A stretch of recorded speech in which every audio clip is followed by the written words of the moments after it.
It's Kaylee! Woo! No, okay. But yeah, I'm Kaylee, and today I'm going to do the book-to-movie adaptations. If that makes sense, that probably doesn't. So I'm going to explain it anyway. Where I will do the books I own that have movies, and if I own the movies and the books, I'll, and then if I just own the books, or if I just own the movies, because there's a lot of all of them. So, I hope that made sense, but, you'll probably figure it out once I start, going through them. So, yeah, let's just get right into that. The first one I have is the Series of Unfortunate Events movie, which is based off of the first 3 books. It's stuck. And they could have done better, but if you've heard, or if you haven't heard, then you're about to hear, Netflix is making a Netflix original series about these books, okay? You don't know how excited I am for that. I'm so excited. But yeah, that's the first one I have. That's book and movie. The second one I own books and movies for. I'm just going to do it first, it's just to get out of the way because it makes me really sad, okay? Really sad. And that's Percy Jackson and the Olympians, and with the Lightning Thief and the Sea of Monsters. They make me sad because they're freaking terrible, okay? I only have the Sea of Monsters here because I could not find the Lightning Thief, and honestly, I'm not even mad about it. As long as I've got the books, I'm happy, and that's all I need. So, that's the second one. The third one I have, can I pick it up? No. Is The Maze Runner. I love this so much. I really should not laugh like that. That was freaking creepy. Anyway, I love this. This movie is great. Personally, I think it was a great adaptation to the book. And that's just me. But can't wait for the Scorch Trials and to be able to say I have that on DVD. But that'll be probably next December because that's when this one came out. And I need it now, okay? So that's the third one I have. The fourth one I have is the Mortal Instruments City of Bones book and movie. The movie, everybody hated. It's a good movie, but next to the book, it's kind of like, no. But, as you also know, they're making a TV show called Shadowhunters, I think. I think it's just Shadowhunters, but they're making that, and I'm super excited for that as well. I'd also like to reread the first 2 Mortal Instruments series, or books, and then continue reading the rest of them, because I have not read all of them, but I would like to do that before the TV show comes on. And yes, that is number 4. The 5th one I have would be the Spiderwick Chronicles by Tony Lacey?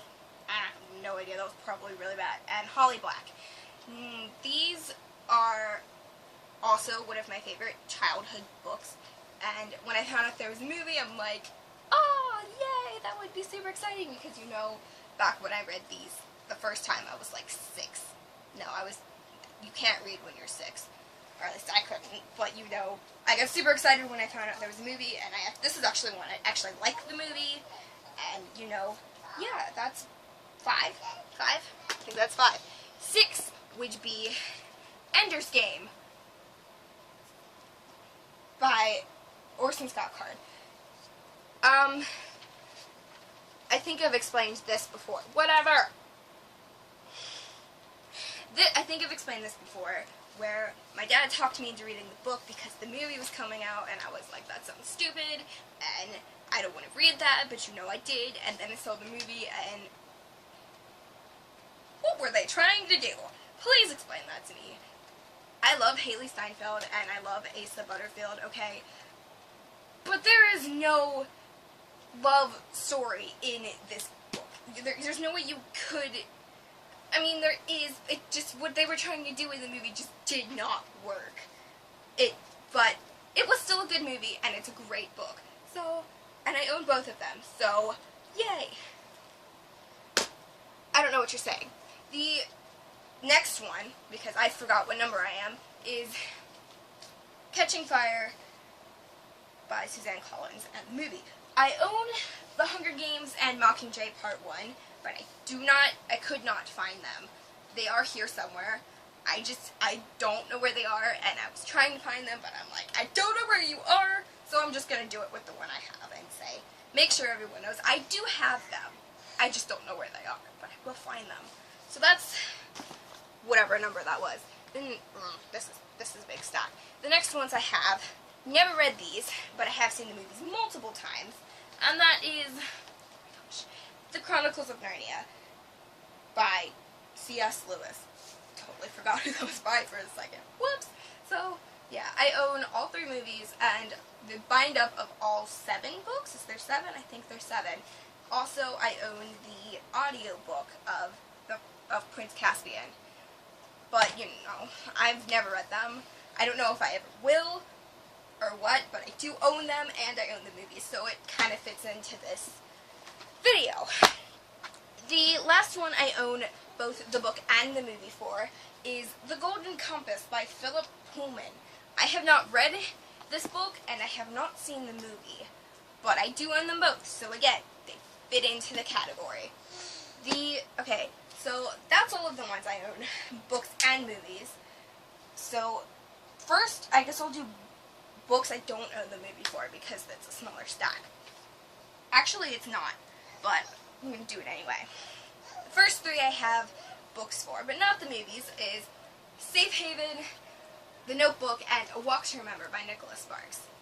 I've only read 2 of these, but I know all 3 of them have movies, and I have seen A Walk to Remember and Safe Haven, and I like them, and I really want to own them, but I just haven't bought them yet, so those are on the list.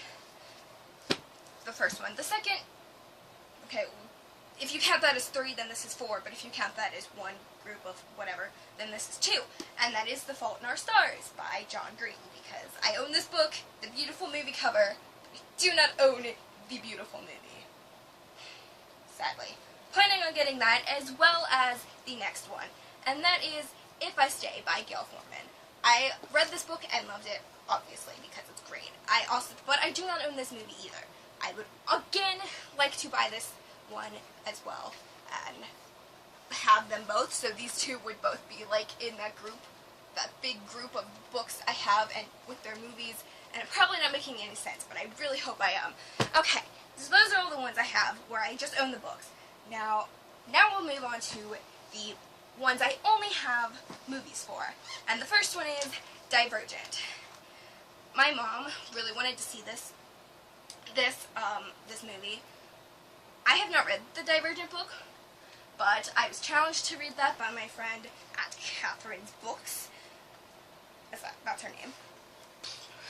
This year. So that will be on my list, and hopefully, again, I'll be able to get that book and like it. And then, yeah. So that's the first one I have that I don't own books for. The next one, everybody's gonna kill me for this, and I really want these books. I swear I have read these, and I've seen all the movies. I have like 6 copies of them, and I really want them now. But that is the Harry Potter movies. I know I have like 6 copies of these, but I do not own a single book. Can somebody explain to me how that's even possible? This is not all of them, by the way. These were the only ones I could find. We must have been in the middle of moving. We are in the middle of moving, excuse me. And we packed them away somewhere, and I just couldn't find them, but I found these, and so I'm holding these ones up. But again, I really need those books because freaking, they need to be in that with books and movies, because these movies are good, but the books are so much better. They would look so pretty on my shelves, and I need them in my life now. And so, that is all for this video. Wow, that was a lot. It's like 10 minutes long. I think I was talking fast throughout the entire thing, and I don't know if I made any sense whatsoever. But, you know, if somehow you enjoyed this video, please give it a thumbs up and subscribe to see future videos. And I will see you next time. There goes my thing again. Really trying to stop that. Anyways,